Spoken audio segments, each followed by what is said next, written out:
Welcome into 49ers Access. My name is Sterling Bennett, and we got some breaking news out of San Francisco because former All-Pro wide receiver Deebo Samuel has officially requested a trade from the team, according to ESPN's Adam Schefter.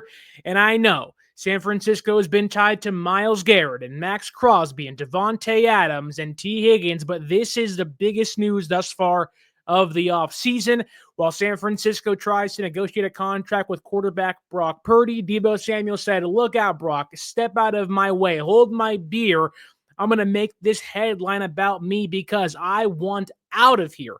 I want my tenure with the San Francisco 49ers to end after the 2024 NFL season, and no longer does he want to remain in San Francisco after this offseason."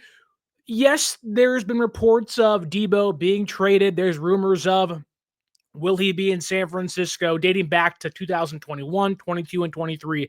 Deebo Samuel being involved in trade conversations and rumors of when are they going to get out of that contract. It's not like it's not a common topic of discussion within the Niner fan base. However, the fact that he gets ahead of this and says, "Get me out of here," that's different.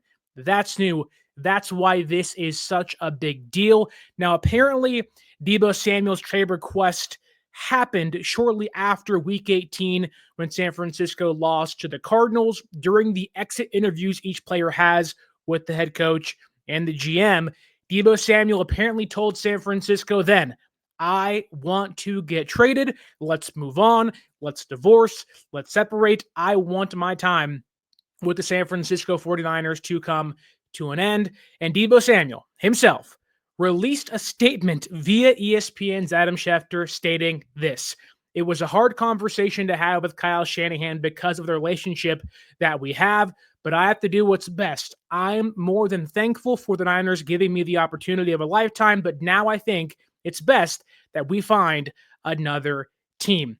Which, when I heard the initial news, Deebo wants out, I'm not going to lie to you, I wasn't that mad.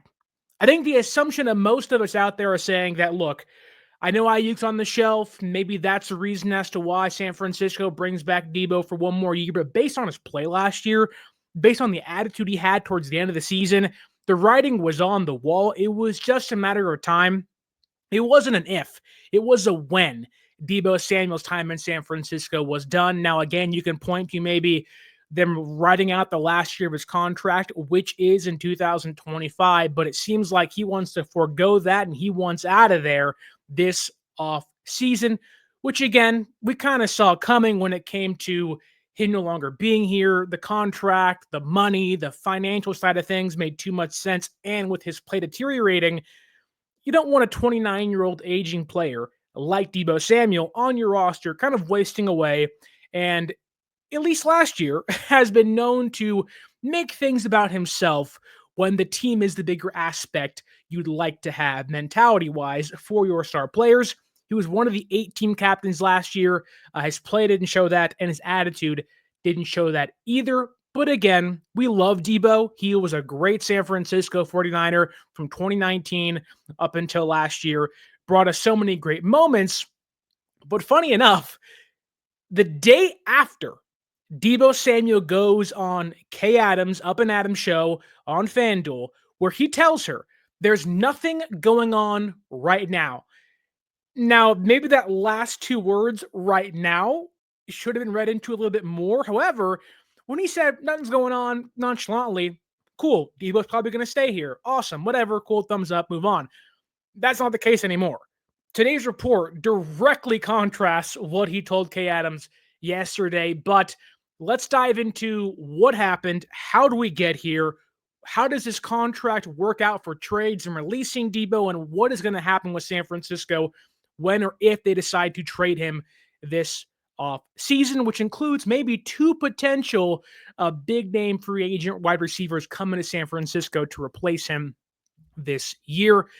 Let's talk about 2024. It was a rough year for the San Francisco 49ers, 6-11, fourth place this year, missed the playoffs for the first time since 2020. A lot of injuries, a big mess. We know this. You know this. Everyone sees it and says, oh my God, what happened? But it was a very tumultuous season for Deebo Samuel. Again, former All-Pro, 2021 was an incredible season. 1,700 scrimmage yards, 15 total touchdowns. Like, Deebo Samuel was one of the best players in the entire NFL. Had it not been for Cooper Kupp, you could argue Deebo Samuel could have easily been an Offensive Player of the Year award winner in 2021. But last year, there was a clear decline in play for the San Francisco 49ers receiver. 51 total receptions, 670 yards, and just 4 touchdowns on the year. All 3 of those receptions, yards, and touchdowns are categorical lows since the 2020 COVID season, when Samuel only played 7 games. In the final 9 weeks of the 2024 regular season, Samuel only surpassed 100 scrimmage yards once. He looked like a shell of his former self. He was lost. There was a lot of issues. Obviously, again, there's context, offensive line problems, injuries. Like, so much goes into why a player like Deebo Samuel struggles. However, he didn't pack the same punch. He looked slower. And even when it looked like maybe there were signs of the San Francisco 49ers turning a corner, which would hopefully lead to Deebo Samuel turning things up down the stretch and being his former self once again, they beat the Bears, and Deebo Samuel goes on Twitter, or X, after a major win, a season-saving win, where the team wins the game. Deebo Samuel touches the football the second most times, albeit only has the 4th most scrimmage yards, and makes the win about his struggles, blames opportunity or lack thereof for why his production was on the decline last year. That point right there, that to me was the turning point for Deebo Samuel. When you have a star player, a highly paid player that may have some frustrations behind the scenes, obviously Deebo was letting things build up. You saw it against the Buccaneers, where he like Cheeto or he karate chops, he Cheeto chops Tabor Pepper on the sideline because Jake Moody misses 3 field goals. There's visible frustration coming out in physical ways against teammates. Then after a big win, a season-saving win, he makes it about himself and how he's frustrated, kind of blaming his own team, although he said he wasn't. Really hard not to take a tweet saying the lack of opportunities is why. That's a shot at Brock Purdy, shot at Kyle Shanahan. It is saying you don't give me the ball enough. You don't block for me good enough. Now, maybe some of that's true to a certain degree. Then they go against the Rams. They force feed them the football early in the game. And then late in the game, San Francisco is driving downfield, and it is a must-win divisional round game. You beat the Bears last week. You beat the Rams. You are back in the hunt for the NFC West. You lose 12-6, and one of the biggest plays of that game was Deebo Samuel dropping a touchdown, or at least a would-be touchdown, that maybe could have given you a 13-12 win. And that point, the Bears tweet of "I don't get the opportunities" to the Rams dropped touchdown that would have maybe helped you stay alive in the NFC West. That was the turning point for me. That was the end of the line for me and Deebo Samuel. At that point in time, I said, look, I can't do this. You're getting paid 3 years, $71 million. You're in year 2, year 3 of that deal. I need you to be Deebo Samuel. No Christian McCaffrey. No Brandon Aiyuk.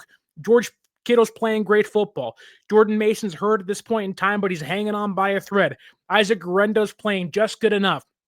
You have guys trying to make something happen with very little on their plate. Meanwhile, Deebo Samuel, me. Meanwhile, your team is like 6-11, and you're making it about yourself.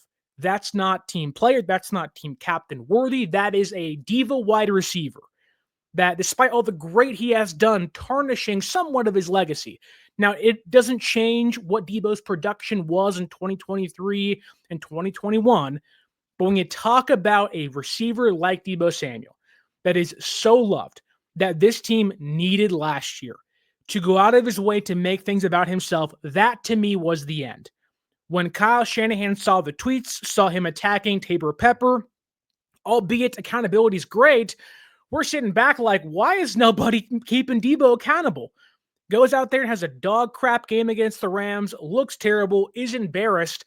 And it's like, hey, brother, like your time might be up. Father time might be coming to your door at the age of 29, which is fine.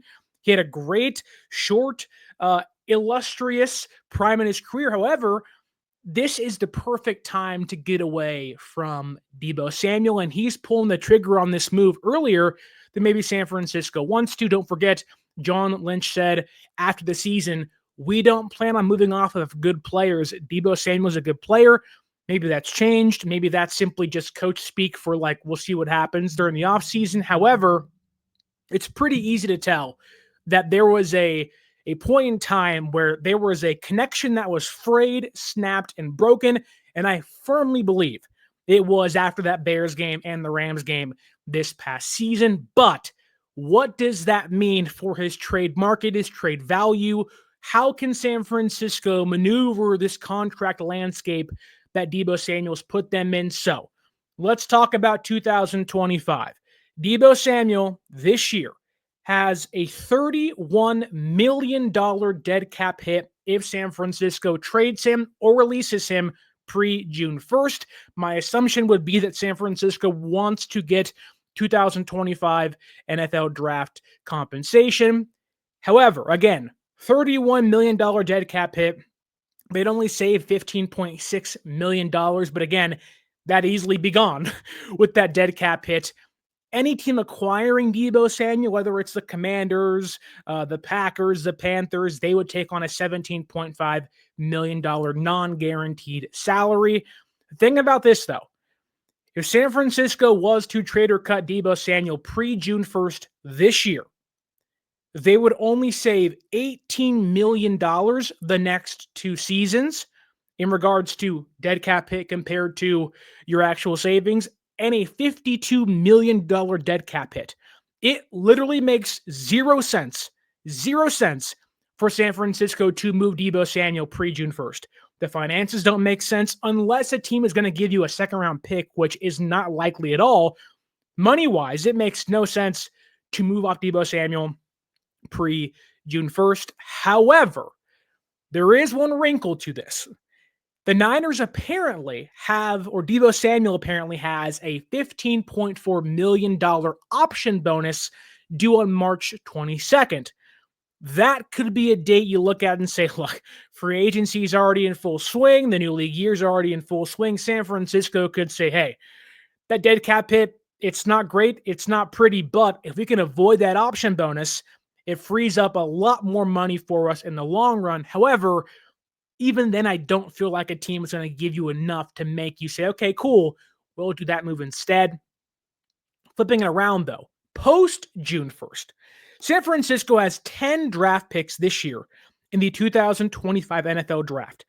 They have $48 million in salary cap or cap space, according to Over the Cap. They have money. They have draft picks.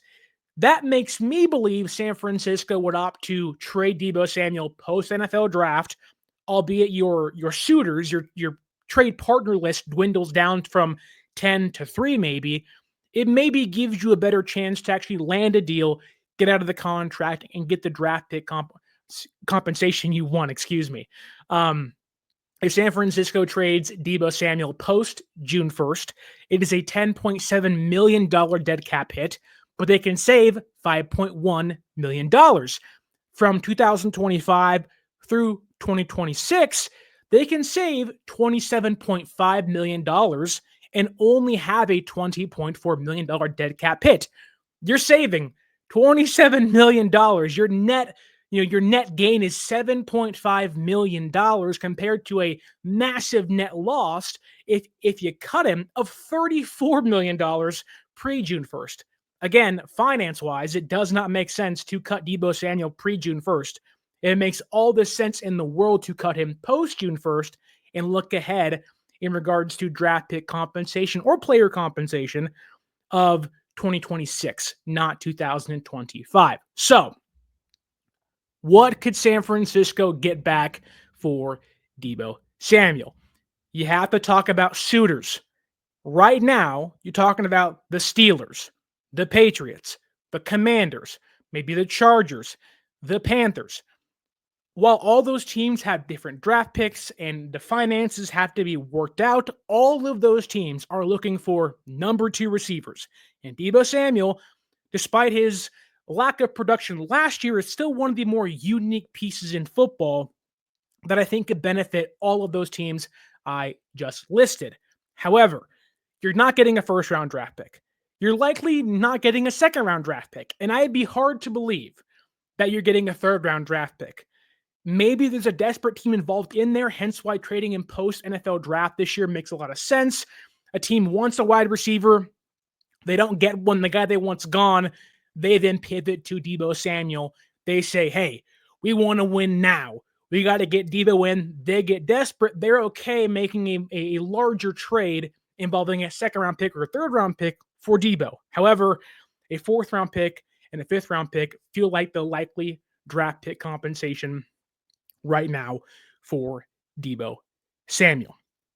Before I dive into potential replacements, I want to let you know to use our promo code 49ersAccess, 49ERSACCESS at SeatGeek.com and save yourself $20 off your first purchase. And if you want to perform like the GOAT, Jerry Rice, then you got to get yourself a can of GOAT Fuel. Whether you're an athlete or a normal person like myself doing podcasts in his office, GOAT Fuel can bring the best out of every single one of us. Click that link down below in the description and grab yourself a can of GOAT Fuel to feel like the greatest of all time. Okay, 2 potential names linked to Deebo Samuel, linked to potential replacements for Deebo Samuel to the San Francisco 49ers have been wide receivers Davante Adams and T. Higgins.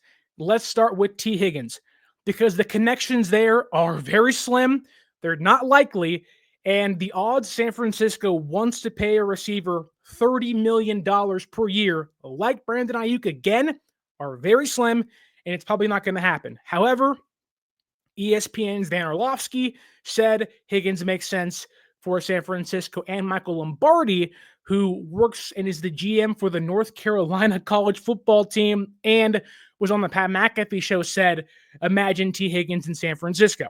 That thread of connection is very thin. It's unlikely. However, if San Francisco doesn't mind paying up for a receiver that can actually produce for them this year in the absence of Brandon Aiyuk, T. Higgins could make some sense, albeit the almighty dollar it preaches a lot to you here, and I don't think it'll actually happen. But the more likely name is Davante Adams. As of right now, Aaron Rodgers is not expected to come back to the Jets this year. That means Davante Adams is probably gone as well. If that happens, according to ESPN's Jeremy Fowler, the San Francisco 49ers, along with the Chargers and the Rams, are one of 3 teams that are potential suitors for Davante Adams if he's released by the New York Jets. Now, Davante went to school at Fresno State. He's a Palo Alto kid. The idea is he wants to come back to Northern California and potentially play for a Super Bowl. Again, very thin connection, but if he's released by the Jets, that means San Francisco could sign him for a cheaper deal, get their Brandon Aiyuk replacement or a placeholder in Davante, have a man coverage beater, and have a top-tier receiver paired with Aiyuk once he comes back with Jawan Jennings and Ricky Pearsall. I'm on the Adams train for a cheaper deal. If he wants to win, he wants to come back home, let's get that done. And if you're going to say goodbye to Deebo Samuel, I could not think of a better replacement than Davante Adams with what this team needs. Not a great blocker, but a great separator, which would vastly improve this team's separation from 31st to at least middle of the pack. Then when Aiyuk comes back, it's a whole different ball game. But tell me down below what you think should happen. Do you want to trade Deebo? Do you want to work things out with Deebo? Are you mad at Deebo Samuel? When do you think things went wrong? And of T. Higgins and of Davante Adams, which one would you want to sign potentially to replace Deebo this year and be a placeholder for Brandon Aiyuk? Tell me down below in the comments.